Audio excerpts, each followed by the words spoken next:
Atrocity ॲक्टमध्ये चौकशी केल्याशिवाय अटक होणार नाही अशी एक बदल झाल्याची अफवा आणि खोटी माहिती खुद्द सामाजिक न्याय मंत्री संजय शिरसाट यांनी दिलेली आहे।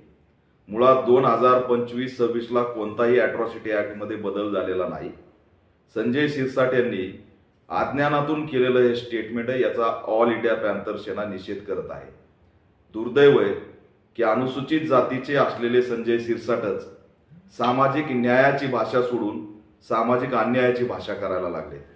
त्यामुळे त्यांच्या या विधानाचा परिणाम म्हणजे दलित आणि आदिवासी घटकांवरती अन्याय अत्याचार मोठ्या प्रमाणात वाढण्याची शक्यता आहे। 2018ला ॲट्रॉसिटी ॲक्टमध्ये जो काही बदल झालेला आहे तोच असणारा सांगतोय की तक्रार आल्या FIR दाखल झाली पाहिजे आणि इमिडिएट आरोपीला अटक झाली पाहिजे। संजय शिरसाट यांनी हा शोध कुठून लावला हा प्रश्न आम्ही त्यांना विचारतोय।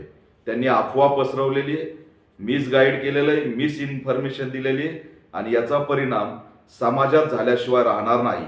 म्हणून त्यांना कोणत्याही परिस्थितीत सामाजिक न्याय मंत्री पदावरती बसण्याचा नैतिक अधिकार राहिलेला नाही।